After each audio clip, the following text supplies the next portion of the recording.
Bismillahirrahmanirrahim. Assalamualaikum warahmatullahi wabarakatuh.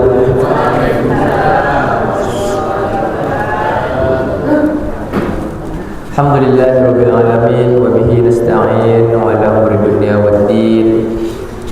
Asyhadu an la ilaha illallah wahdahu la syarika lah wa asyhadu anna sayyidana maulana Muhammadan abduhu wa rasuluhu la nabiyya ba'dah. Allahumma shalli ala sayyidina Muhammad wa ala ali sayyidina Muhammad. Bapak ibu-ibu yang dirahmati Allah Subhanahu wa taala, gimana kabarnya Bapak Ibu? Sehat semua? Alhamdulillah. Karena nikmat yang sangat besar sungguh ini kita masih bisa sholat berjamaah di masjid ini. Kita lanjutkan dengan kajian. Ini adalah suatu nikmat yang sangat besar. Maka senantiasa kita bersyukur dengan mengucapkan Alhamdulillahirabbil alamin. Dan juga banyak keutamaan yang kita dapatkan ketika melaksanakan ibadah subuh berjamaah.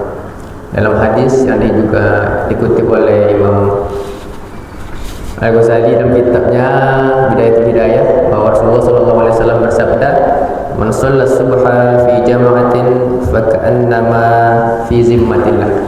Barang siapa yang salat subuh berjamaah, maka dia senantiasa berada dalam perlindungan Allah Subhanahu wa taala.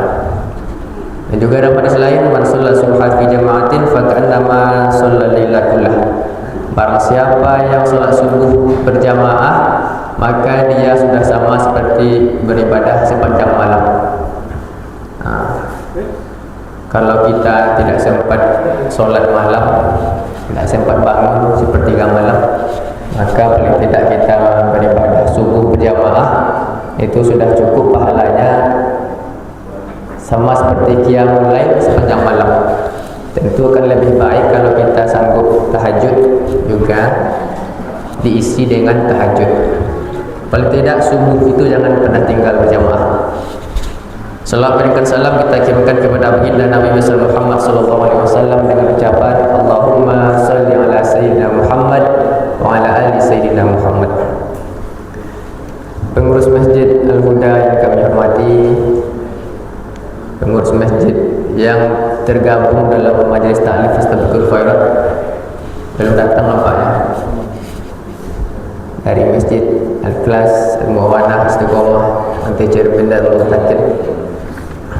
Yang kami hormati Ketua Majelis Ta'lim Fastabiqul Khairat, Ustaz Azirwan Mustaqim. Pada umumnya bapak-bapak, ibu-ibu yang hadir pada subuh hari ini, semoga kita senantiasa dalam rahmat dan lindungan Allah Subhanahu wa taala. Ini perdana saya ngisi kajian Fastabiqul Khairat. Biasanya Ustaz Mustaqim mengisi di sini. Oke, bapak-bapak, ibu-ibu, sudah ada yang kenal, dan sering kita bergaul. Bu-ibu, bagi ibu-ibu mungkin sudah ada juga yang kenal. Nah, kenal Bu?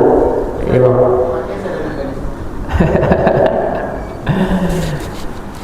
Kalau bapak mungkin asing lagi. Saya dah 6 bulan di sini, sudah ikut kajian Fastabiqul Khairat. Kalau ibu kenal singkat, saya nama Alwi, tinggal di Pasar Minggu, bertugas sebagai imam Masjid Al-Ikhlas Pasar Minggu. Berkat wasilah Ustaz Mustaqim saya sampai di sini. Bulan Januari kemarin saya ke sini. Saya asal dari Batu Sangkar. Batu Sangkar, tempatnya di Negari Kota Baru, Sungai Tarap. Saya lulusan dari Muhaddis Lutfus Karya, tamat 2024. Sekarang juga ngajar di Asafira, di sekolah Abi, ngajar MI. Alhamdulillah.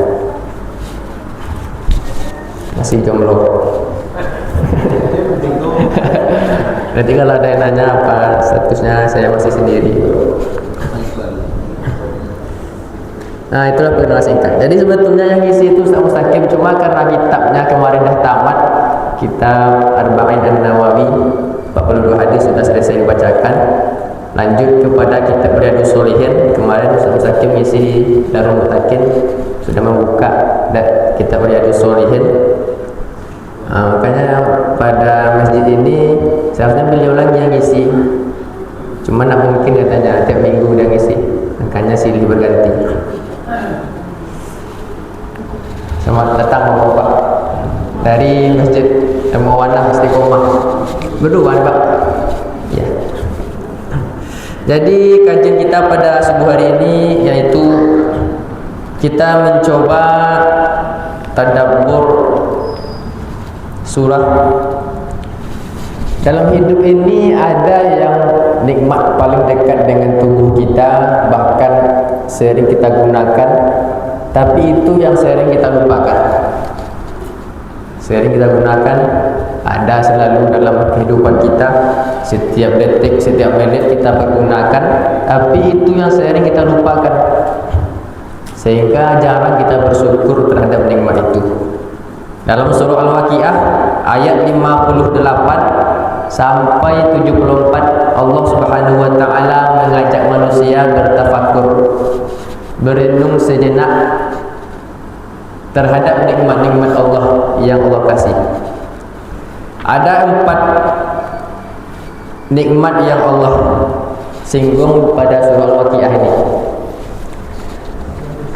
Allah memulai ayatnya pada ayat 58. A'udzubillahi minasyaitonir rajim. Bismillahirrahmanirrahim. Afara'aitum ma tumnun.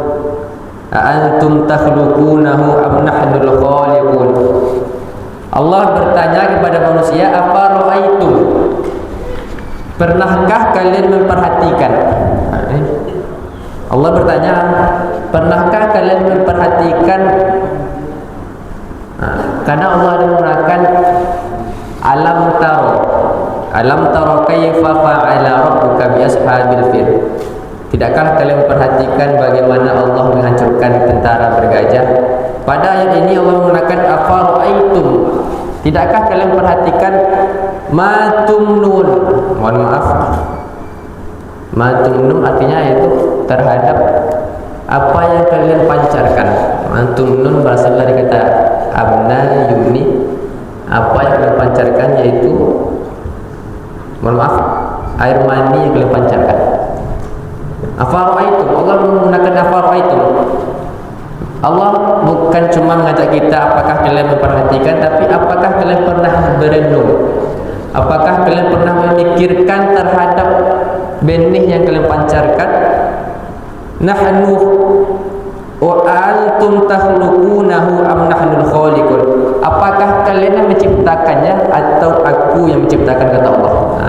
Allah mengajak kita berpikir bahwa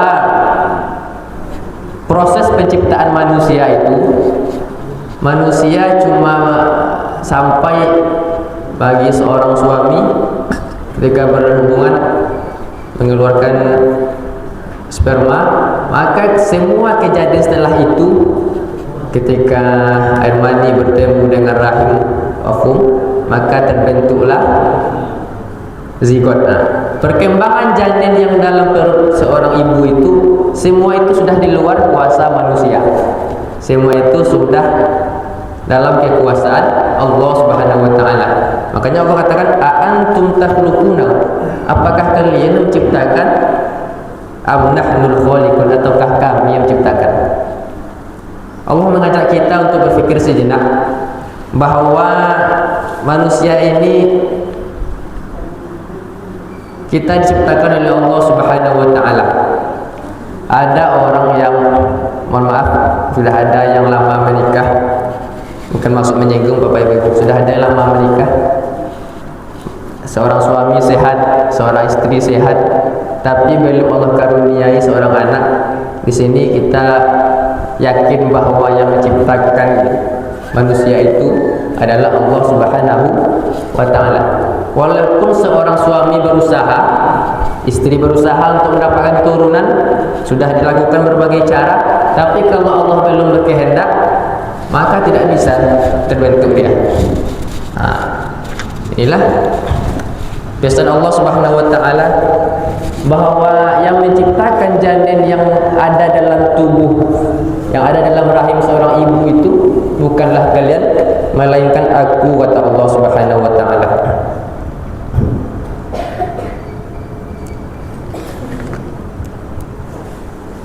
Allah menggunakan kata matumnun, yaitu matumnun itu proses.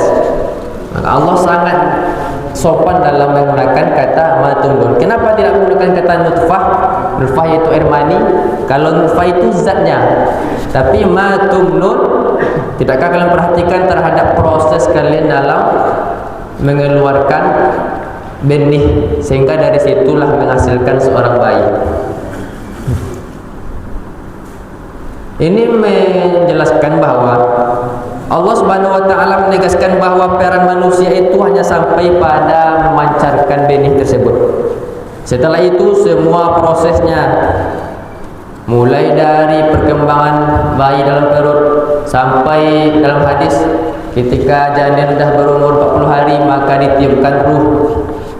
Kemudian berkembang menjadi diberikan sel-sel, diciptakan jantungnya, diberikan penglihatan, diberikan telinga. Semua itu sudah dalam genggaman kekuasaan Allah Subhanahu wa taala. Demikianlah Imam Ibnu Katsir menjelaskan dalam kitab tafsirnya, Tafsir Ibnu Katsir. Bapak Ibu yang dirahmati Allah Subhanahu wa taala, itu pesan pertama yang saya sampaikan, bahwa tidak ada yang dapat menciptakan manusia itu melainkan karena kekuasaan Allah Subhanahu wa taala. Nahnu qaddarna bainakumul maut. Kami telah menetapkan di antara kamu itu al-maut, kematian. Setelah Allah ciptakan manusia, mulai dari berkembang dalam perut sampai dilahirkan, sampai dibesarkan, sampai kita dewasa, sampai nanti kita wafat, semuanya sudah dalam ketentuan Allah Subhanahu wa ta'ala. Kita ini cuma menjalankan kodrat iradat Allah Subhanahu wa ta'ala. Cuma kan kita nggak tahu takdir kita nih, kedepannya kita mau jadi apa, kedepannya kita mau di mana. Itulah gunanya usaha. Demikianlah akidah kita Ahlus Sunnah wal Jamaah menjelaskan bahwa takdir itu sejalan dengan usaha. Ada aliran yang mengatakan bahwa kita ini pasrah kepada takdir. Kita pasrah, apapun terjadi kita pasrah, tidak mau berusaha. Itulah aliran Jabariyah. Ada juga aliran yang menyimpang bahwa segala takdir itu kata mereka karena kuasa Dia, tidak ada ikut campur Allah. Itulah bagian aliran Qadariyah.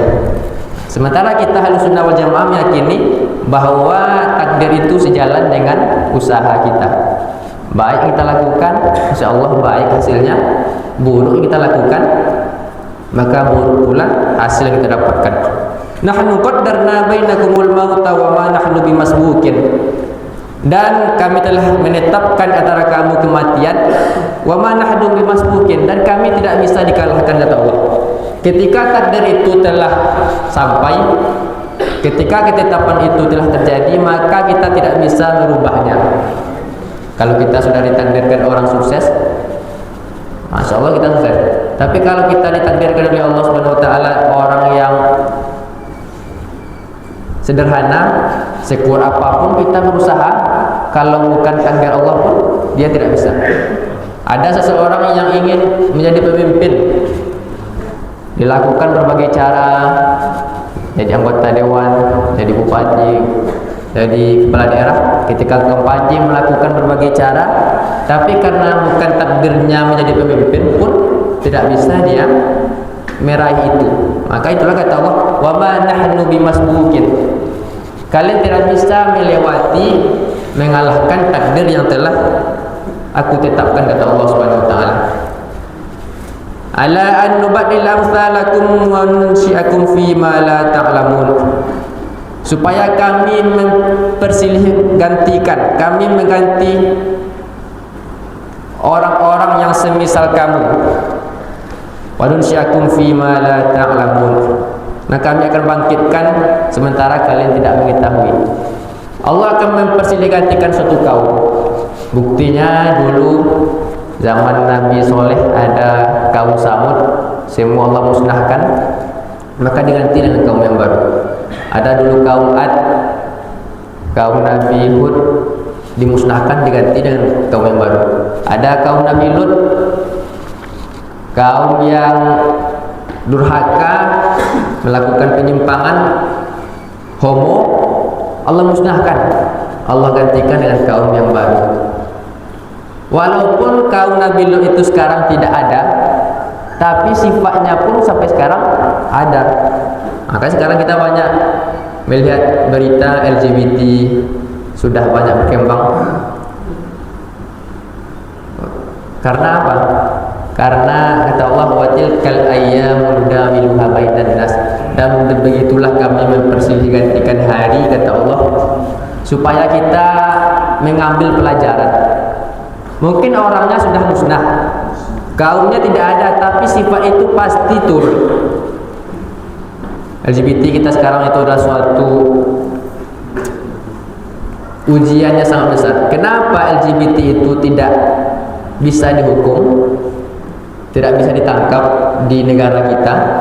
Karena tidak ada payung hukum yang menegaskan perbuatan itu.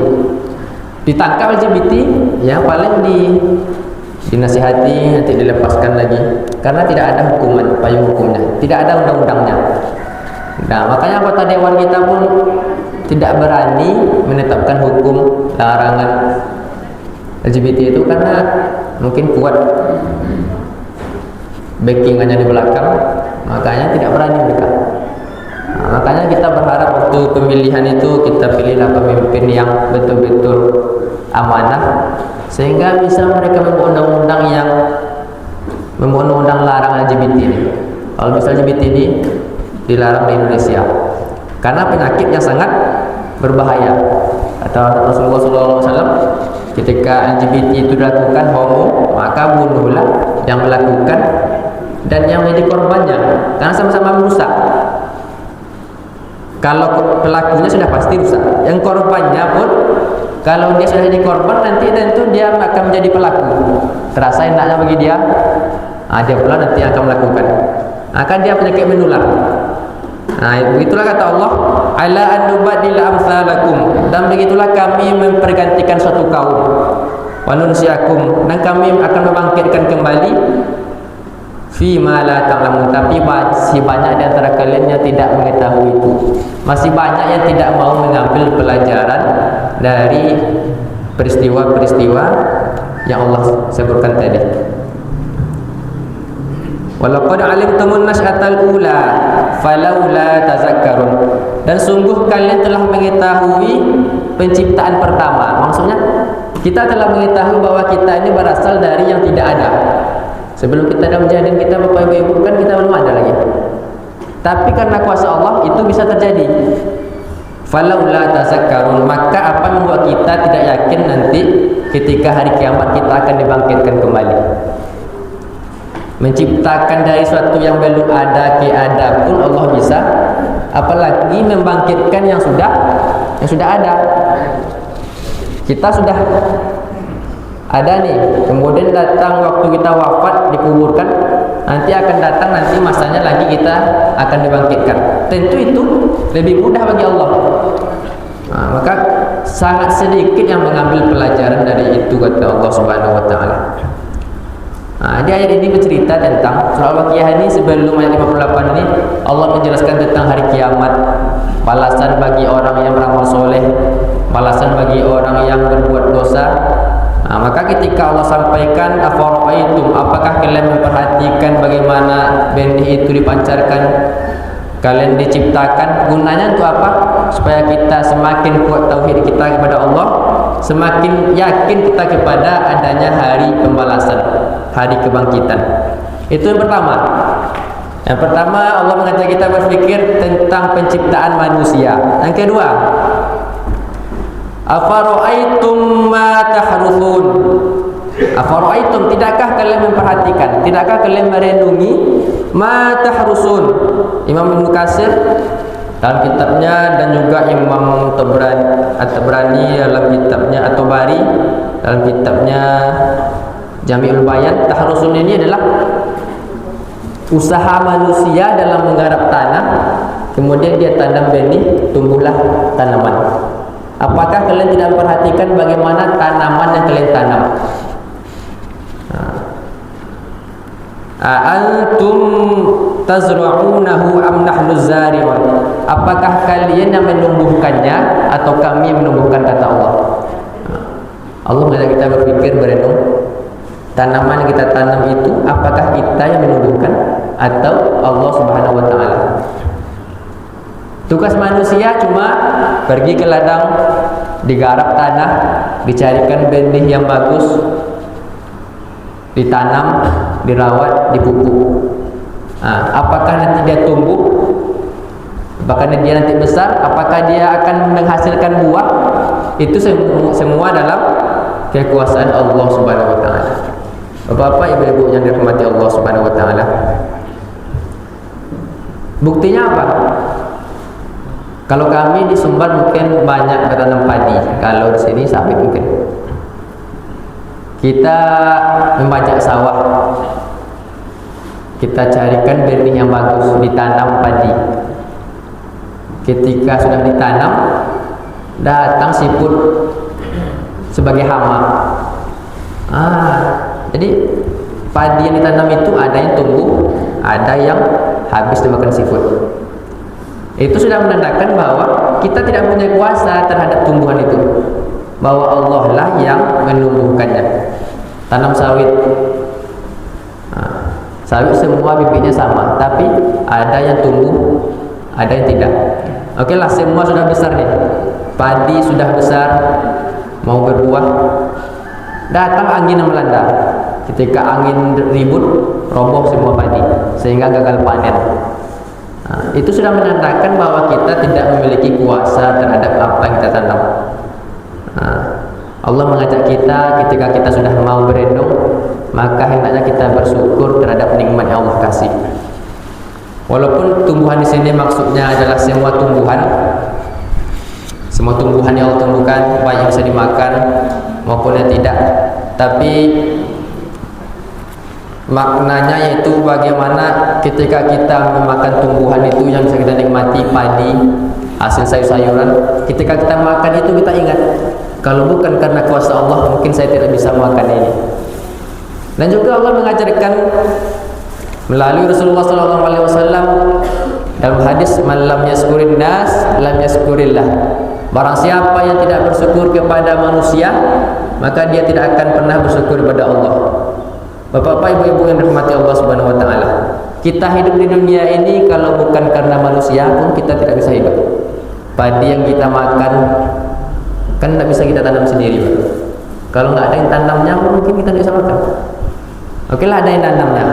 Kalau nggak ada orang yang menumbuhnya, elarnya, nah juga bisa. Minyak yang kita gunakan untuk menggoreng makanan, kalau nggak ada orang mengolahnya pun tak bisa kita. Oh, saya kan bayar Ustaz, saya kan beli. Ya kita beli, memang uang pun ada. Tapi kalau tidak ada perantara manusia untuk memproses itu, tentu kita tidak bisa menikmatinya. Maka kita senantiasa bersyukur. Diawali dengan bersyukur sesama manusia. Jangan kita pernah meremehkan sekecil apapun profesi orang. Walaupun orang itu petani, pedagang, maka kita hendaknya berterima kasih. Jangan pernah menganggap remeh profesi saudara-saudara kita. Ketika kita telah mampu bersyukur kepada manusia, maka kita akan mampu bersyukur kepada Allah Subhanahu wa taala. Tapi kalaulah dengan manusia yang sudah pasti memberikan kita, nampak orangnya nih berbuat baik kepada kita, dimasakkannya, diolahnya padi menjadi beras, istri memasakkan nasi untuk suami, nampak nih baiknya, tapi tidak juga mampu kita berterima kasih. Apalagi Allah yang secara langsung kita tidak melihat. Kita tidak bisa melihat Allah secara langsung. Allah memberikan rezeki, tapi cuma modal keyakinan kita bahwa semua ini atas kehendak Allah. Makanya permulaannya jangan pernah kita meremehkan orang. Kita menghargai profesi orang, berterima kasih, maka itu akan mengantarkan kita mudah untuk bersyukur kepada Allah Subhanahu wa taala. Itu yang kedua. Yang pertama tadi tentang penciptaan manusia, yang kedua tumbuhan yang kita tanam. Apakah kita pernah berendung siapa yang menumbuhkan tanaman itu? Antum tazra'unahu am nahnu zari'un? Apakah kalian yang menumbuhkan tanaman itu atau kami? Law nasha'u laj'alnahu hutaman. Jika seandainya kami jadikan tanaman itu hutaman, Maknanya menurut Ibnu Katsir adalah tanaman kita tanam tadi itu rusak atau tidak berhasil, gagal panen. Fadhaltum tafakkahun, tentu kita akan berputus asa, kita akan kelihatan kaget. Kenapa Allah tidak? Kalau seandainya Allah berkehendak kan bisa saja sawit yang ditanam itu tidak tumbuh atau besar, tidak ada buahnya, futoman, rusak atau tidak menghasilkan. Inna lamughramun, sungguh kami dalam keadaan yang sangat merugi. Nah, itulah sifat manusia. Ketika dikasih ujian, dia katakan sungguh sangat merugi. Bal nahnu mahrumun, kami tidak mendapatkan hasil dari yang kami usahakan. Ketika Allah berkehendak hasilnya tidak sesuai yang kita inginkan, maka mereka baru sadar sungguh kami sangat merugi, sungguh kami sangat jauh dari rahmat Allah. Akan bisa saja Allah berkehendak, tapi ketika buah itu sesuai dengan yang kita usahakan, menghasilkan yang bagus, bahkan bisa kita nikmati hasilnya, bisa membeli berbagai keperluan, tapi banyak di antara kita yang sering melupakan nikmat itu. Nikmat ini kan ketika belum ada, dia akan terasa nikmatnya. Ketika Allah cabut, barulah terasa. Tapi kalau ketika ada, kita sering lupa, kita sering lalai. Bahkan ketika nikmat itu banyak, ada semakin jauh dari Allah. Ketika nikmat itu dicabut, aduh, Allah sangat jahat, Allah sangat tega kepadaku. Nah, itu sifat manusia. Lanjut yang ketiga, afara'aitumul ma'a alladhi tashrabun, pernahkah kalian memperhatikan air alladhi tashrabun, yang kalian minum? Kalau tumbuhan tadi Allah mengatakan apakah kalian memperhatikan tanaman yang kalian tanam? Kenapa Allah tidak mengatakan apakah kalian memperhatikan tumbuhan yang kalian makan? Tapi Allah cuma mengatakan apakah kalian tidak memperhatikan bagaimana tumbuhan itu, bagaimana tanaman yang kalian tanam? Ketika di air, Allah mengatakan apakah kalian tidak memperhatikan air alladzi tashrabun, yang kalian minum? Menurut para mufassir sebagian bahwa air ini merupakan pokoknya kehidupan, sangat penting. Ada sebuah ungkapan, manusia masih bisa hidup ketika tidak makan seminggu, 40 hari. Tapi kalau manusia sudah tidak minum 3 hari, maka akan mati. Itu apa, Ibu? Kalau 3 hari kita tidak minum, maka kita akan dehidrasi. Nah, sehari pun kita tidak minum, kita ada kewalahan. Kan?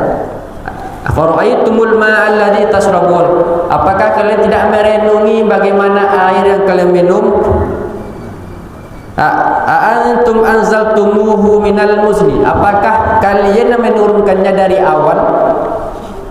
Am nahnul munzilun, atau kami yang menurunkan? Allah mengajak kita berpikir.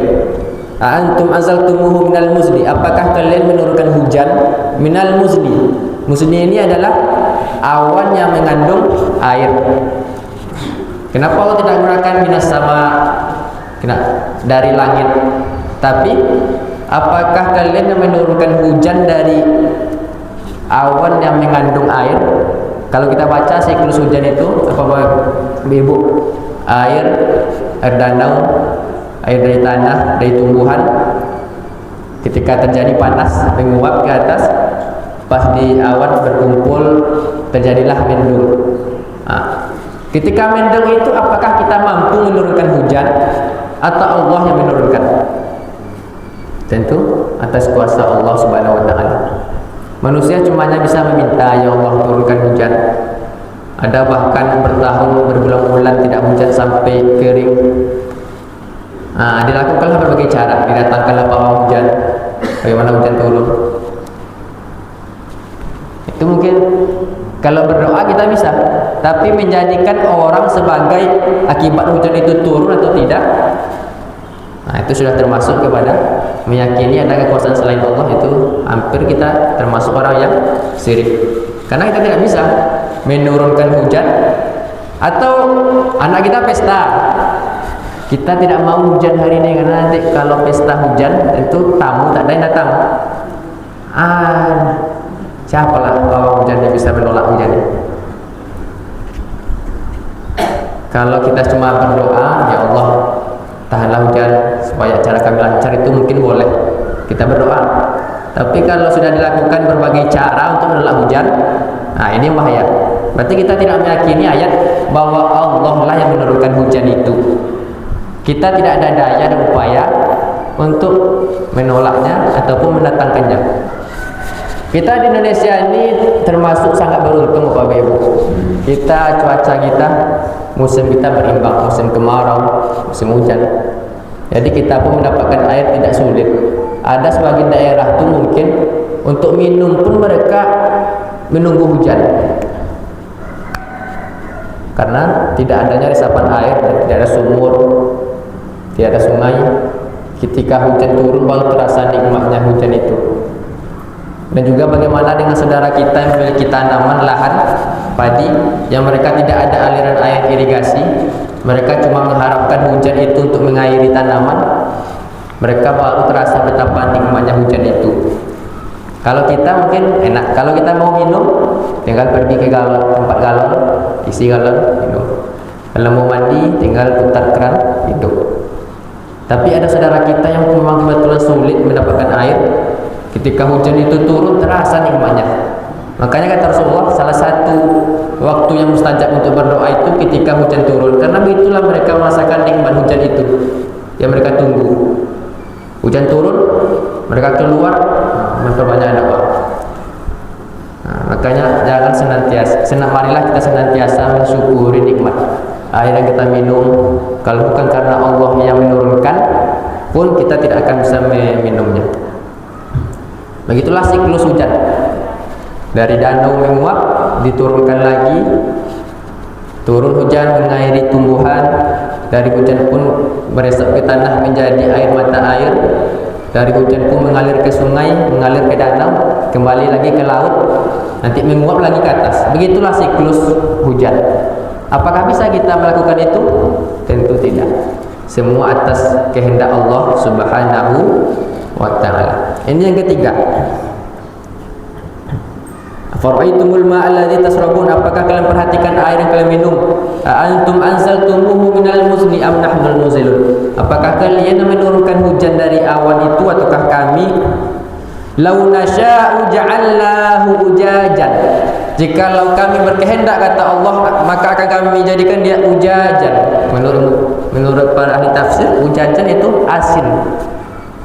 Kalau kita pernah berpikir seandainya air hujan itu terasa asin, maka tidak akan bisa kita hidup. Inilah kekuasaan Allah. Air laut yang menguap itu kan asin, air laut kan asin tuh. Tapi bisa turun dia dalam rasa air tawar, sehingga kita bisa minum, bisa dimanfaatkan. Kalau dia asin kata Allah, falaula tashkurun, tapi masih banyak di antara kalian yang belum bersyukur. Diturunkan hujan. Kalaulah asin hujan itu, minum tidak bisa, mandi tidak bisa, tumbuhan-tumbuhan itu akan mati. Tapi Allah turunkan dalam bentuk tawar, tapi masih banyak di antara kalian yang belum bersyukur.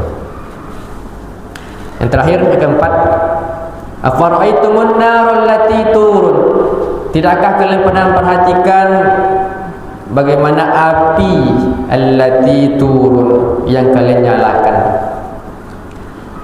Yang pertama tadi penciptaan manusia, itu pokoknya. Yang kedua tentang tanaman kita makan, air yang kita minum. Yang keempat api. Ketiga-tiga ini kan pokok kita kehidupan. Tumbuhan, air, api. Banyak sebetulnya nikmat Allah yang ada kita rasakan ini. Tapi menurut para ahli tafsir, yang empat ini adalah pokoknya. Penciptaan manusia, manusia telah diciptakan, dilahirkan, maka mereka dikasih 3 sumber kehidupan. Tanaman untuk dimakan, air untuk diminum, api untuk dimanfaatkan. Afara'aitumun narul lati turun, tidakkah kalian pernah perhatikan api yang kalian nyalakan? A'antum ansya'tum syajarataha am nahnul munsiun, apakah kalian menjadikan pohon itu? Am nahnul munsiun, ataukah kami yang menumbuhkan? Maksudnya apa?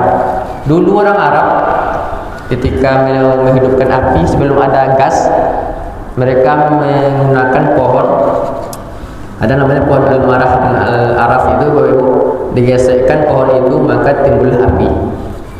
Padahal tuh pohon itu hijau, basah, tapi bisa menghasilkan api. Nah, itulah kekuasaan Allah. Dari pohon yang basah bisa menghasilkan api. Kalau kita sekarang dikiaskan dari gas bisa muncul api.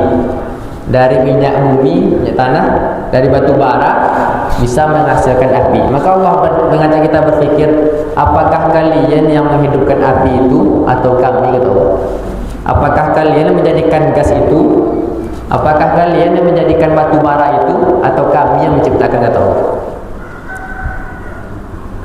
Nahnu ja'alnaha tadhkirah wa mata'an lil muqwin.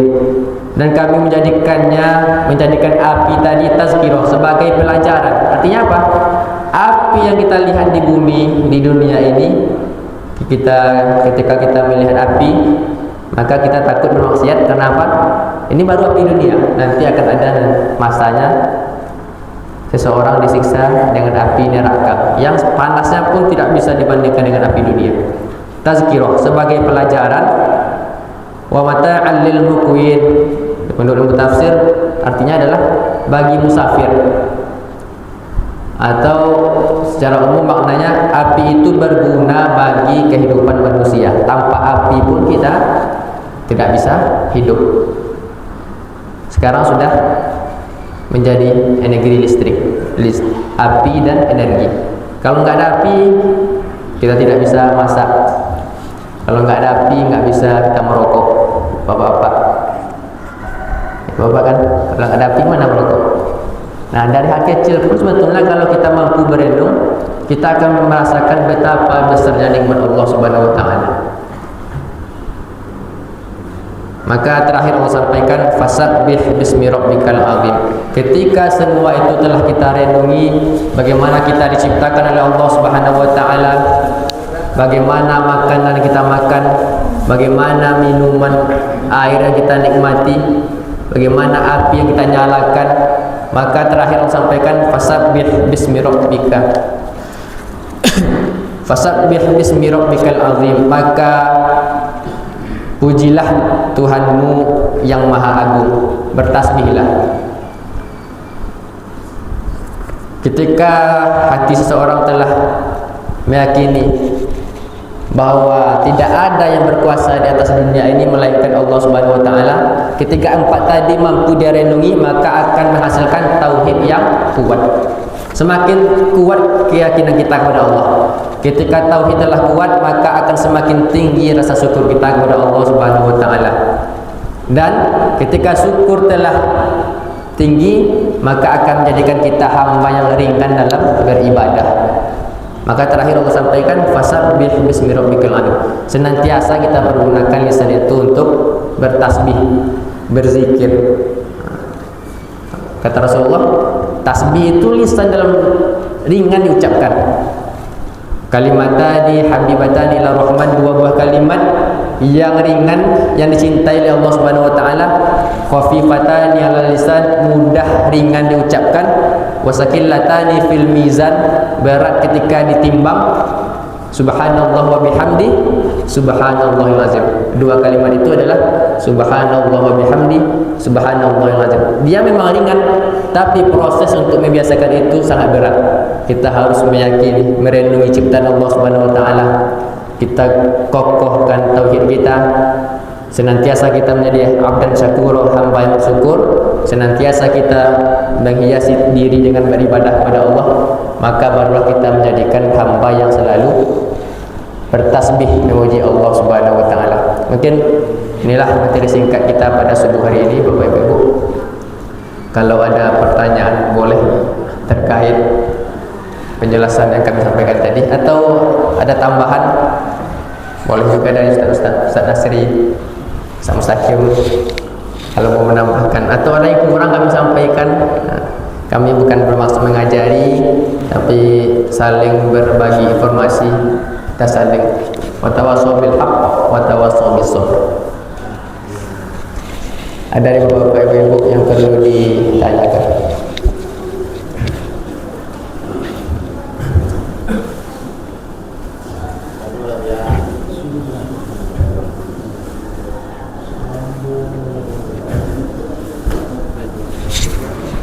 Kalau nggak ada kita tutup. Ya, Mas. Assalamualaikum warahmatullahi wabarakatuh. Bismillahirrahmanirrahim. Tadi kan judulnya kita belajar ya, tadabbur belajar ya. Iya. Belajar ini kan dari lahir sampai mati ya, nggak ada batas waktu berakhirnya. Selama kita belajar itu kan berpikir itu mungkin tipis ya. Tipis. Karena berpikir itu ujungnya Allah juga yang menentukan kan. Tapi kadang-kadang kita sudah berusaha. Kita dalam belajar ini kadang nyeplos, keceplosan ya, tidak terkendali. Kadang kita mengucapkan ini kepada orang lain, bodoh kamu nggak berpikir. Nah, itu bagaimana Ustaz? Seolah-olah kita itu sudah lebih ilmunya, padahal belajar itu sampai mati batasnya. Tapi kita masih sanggup mengatakan kamu nggak berpikir, kamu bodoh. Nah, itu bagaimana Ustaz? Termasuk bagaimana? Dan yang dijelaskan di surat Al-Asr kan, bertawasau bil haqqi wa tawasau bis sabr. Tidak bertawasau bil takabbur kan. Iya, betul. Kita memang diperintahkan menuntut ilmu dari kecil sampai besar, dan juga diperintahkan agar saling belajar, saling mengajari. Yang tahu memberi pelajaran kepada yang tidak tahu, tentu dengan cara yang baik. Kalau kita mengajari orang dengan cara menghardik, membilang bodoh, itu bukan mengajari, namanya itu menghina, mengejek. Nah, makanya lisan itu perlu dijaga supaya tidak melukai hati saudara kita. Kalau sudah hati itu terluka, kemana obat mau dicari? Tidak bisa diobati, Pak. Kalau sudah hati seorang itu yang kena, mungkin kita bisa minta maaf, dia maafkan, tapi sampai mati mungkin dia masih ingat, masih belum hilang saya. Nah, kayak menuntut ilmu, kita muzakarah, saling beradu argumen, watawassaw bil haq, saling menasihati, itu memang bagus, diperintahkan, tapi tentu dengan memperhatikan cara dan etika. Kalau mengajari dengan perkataan yang lemah lembut, sebagaimana Rasulullah SAW diajari ketika dengan orang kafir pun Rasulullah masih menjaga ucapannya. Fabima rahmatin minallahi lintalhum. Jikalau seandainya engkau Muhammad berlaku kasar, walaupun tawazan, dan juga berhati keras. Fabima rahmatin minallahi lintalhum walaupun tafazun ghalizal qalbi, berhati keras, lam faddu min hawlik, tentu orang-orang itu akan menjauh darimu. Nabi Muhammad pun diperintahkan bagaimana mengajari orang-orang yang pada waktu itu masih kafir Quraisy dengan ucapan yang lemah lembut, hati yang lembut, supaya orang bisa menerima ajaran ilmu. Apalagi kita sama-sama orang Islam, kita sama-sama belajar, maka menuntut ilmu, dan juga dengan ucapan yang baik, mengajak kawan pun dengan ucapan yang baik. Jangan pernah sekali membilang orang bodoh kamu, atau kamu gini-gini dengan ucapan merendahkan, itu sangat tidak dibolehkan. Itu sih Mas. Ya. Ya. Waalaikumsalam.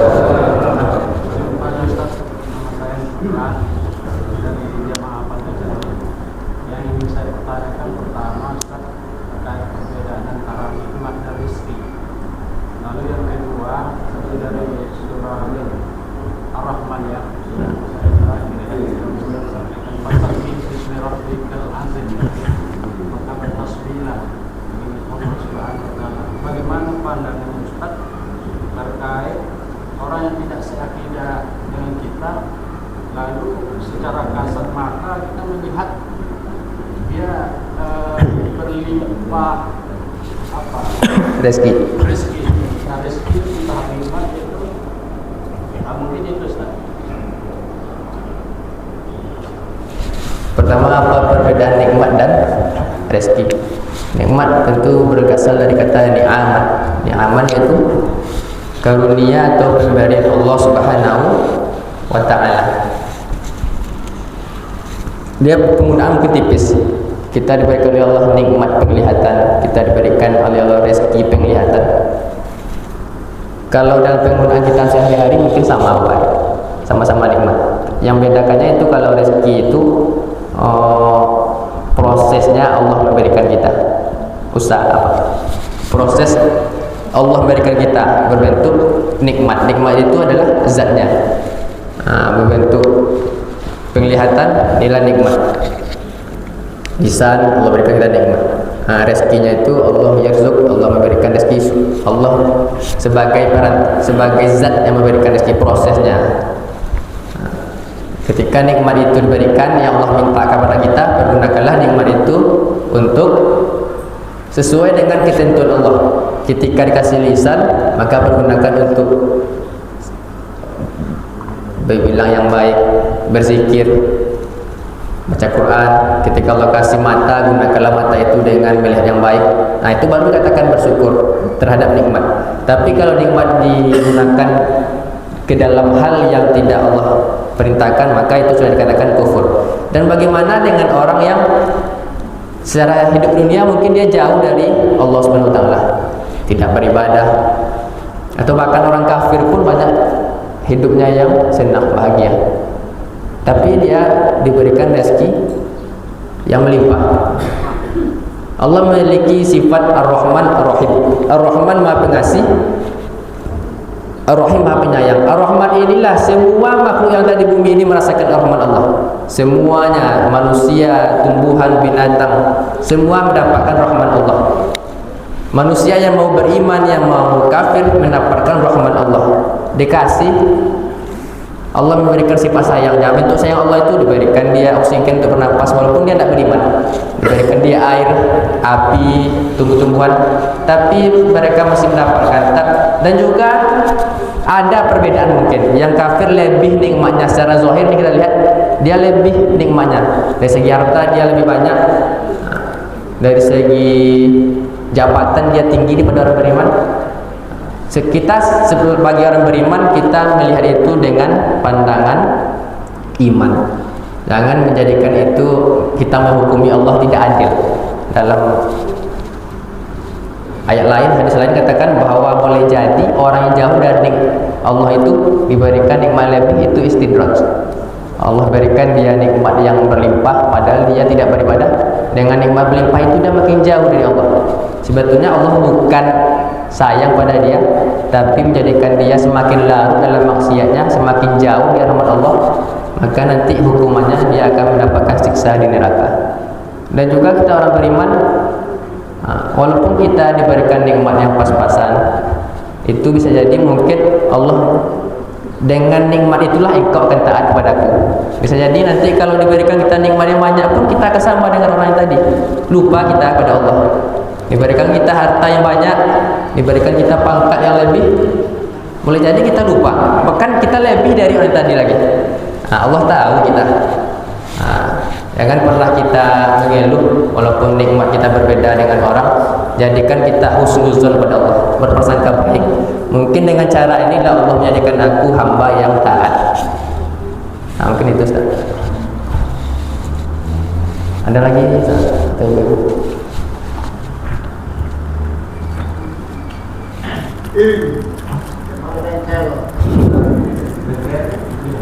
Dari Bu Yain ada tambahan? Mau nambah ini.